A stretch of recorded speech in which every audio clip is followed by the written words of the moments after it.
Tervetuloa tämän mun uuden videon pariin. Tässä on aiheena tällä kertaa mun levykokoelmasta löytyvät 10 arvokkainta vinyylilevyä.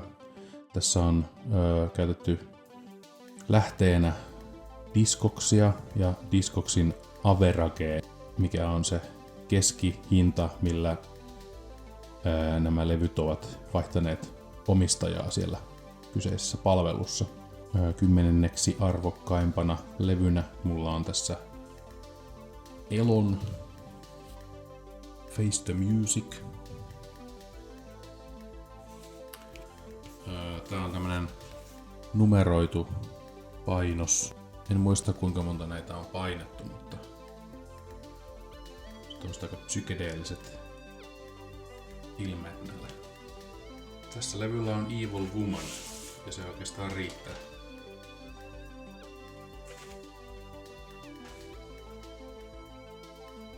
Eli en nyt itse asiassa nimeltä muista näistä mitään muuta kappaletta ulkoa, että minkälaisia ne on, mutta on aika kiva tämmönen Clear Vinyl. Seuraavaksi arvokkain, eli tuo ensimmäinen oli siis noin 60 €, ei sen enempää.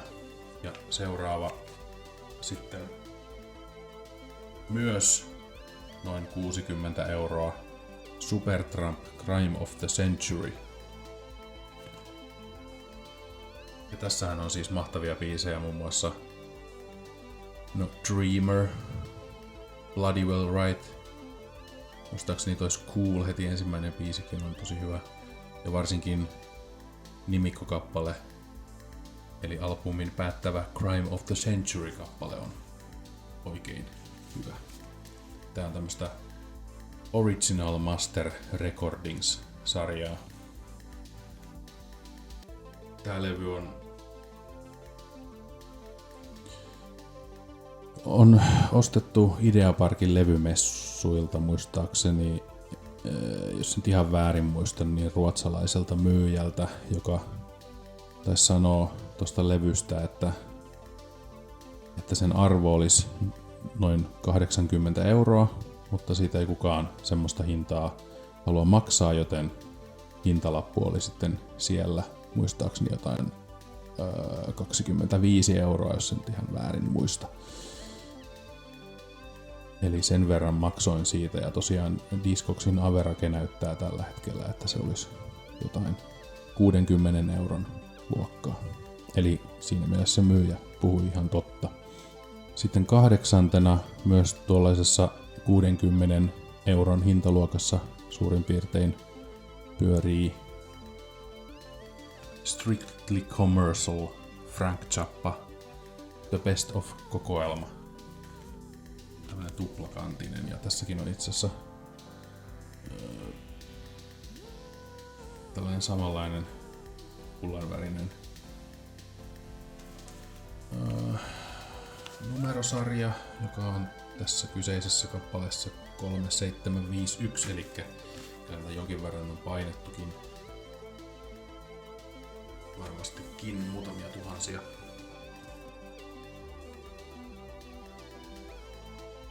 Mutta erittäin hyviä biisejä löytyy sieltä. Taas vielä.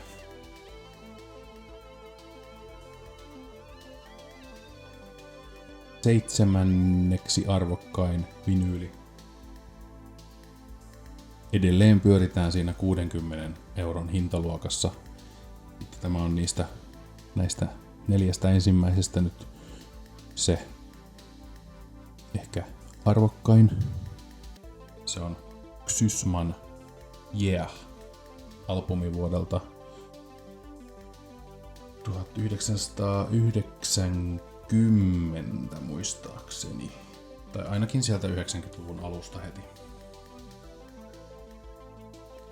Ja tässähän on semmonen hauska juttu, että mä löysin tän Kirpputorilta ihan muutamalla eurolla. Eli erittäin hyvä löytö. voi sanoa, että viime vuoden paras tai parhaita löytöjä Kirpputorilta.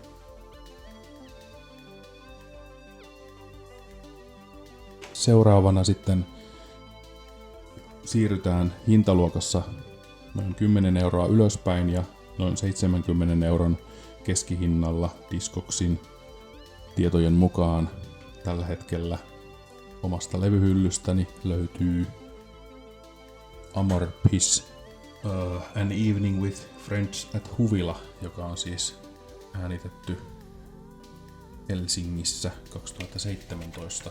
Se levyhän on siis tämän näköinen.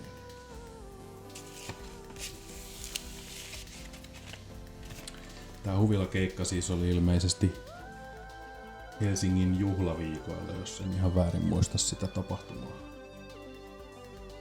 Ja erittäin hyvä muuten kokoelma biisejä. Vähän silleen niin kuin ehkä osittain jopa vähän erilaisia sovituksia kappaleista kuin alkuperäiset studioversiot. Sitten edelleen ollaan siellä noin 70 euron hintaluokassa ja tää on yllättävää, että tämäkin levy on tämän arvoinen Discogsin mukaan, vaikka siis kyseessä on ihan reissue, eli ymmärrän kyllä, jos tämä kyseinen levy on alkuperäispainoksena hyvinkin arvokas, mutta tämä reissue on vuodelta 2009. No tätä ei ole varmaan 2009 vuonna painettu ihan hirveästi. The Amondyl Yeti. Tämäkin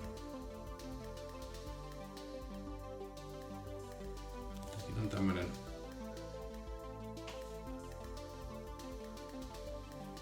gatefoldi. Sitten myös 70 euron hintaluokassa pyöritään seuraavan albumin kanssa. 4. arvokkain LP on Anthraxin Among the Living Japani-versio.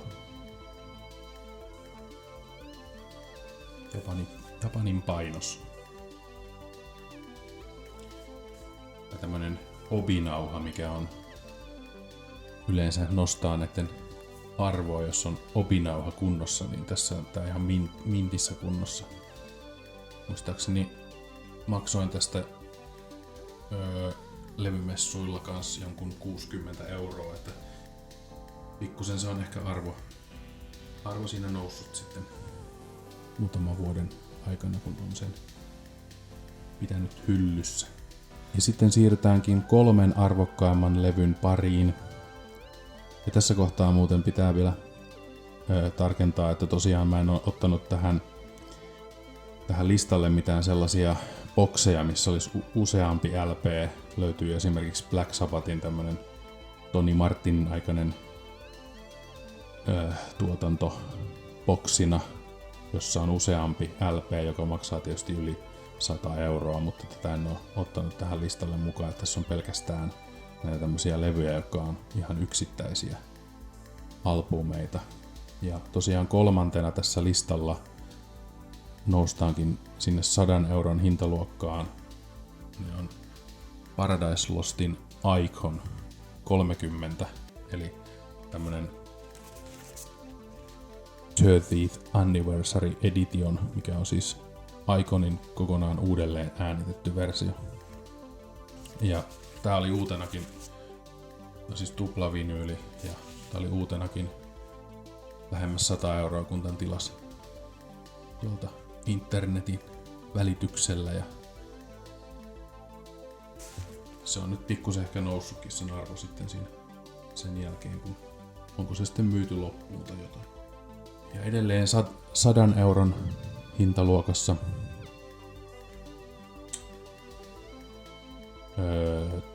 toiseksi arvokkain, eli näissä on tosiaan ihan marginaaliset erot nyt tässä kohtaa myöskin, kun pysytään saman 10 € sisällä.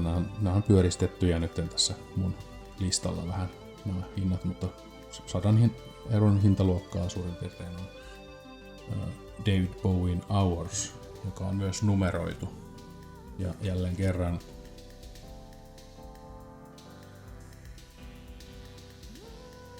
sillä on tommonen kultainen numerointi.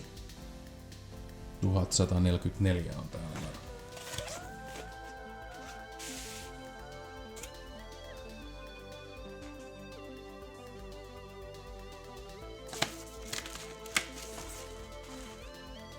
Se levyhän on siis suurin piirtein tämän näköinen.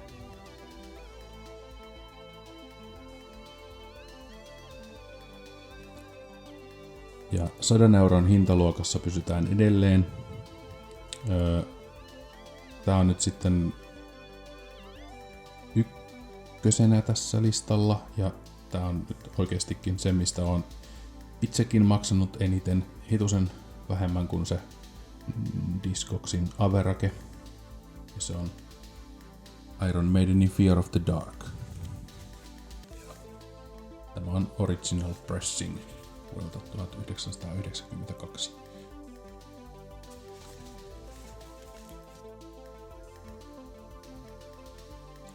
Eli tällaisia levyjä tällä kertaa tällä meikäläisen listalla. Jos tulee jotain mieleen, niin kirjoittakaa kommenttikenttään. Esimerkiksi vaikka oma top 10 listanne näistä arvokkaimmista levyistänne. Tai mitä ikinä keksittekään sitten kommentoida. Kiitos, hei!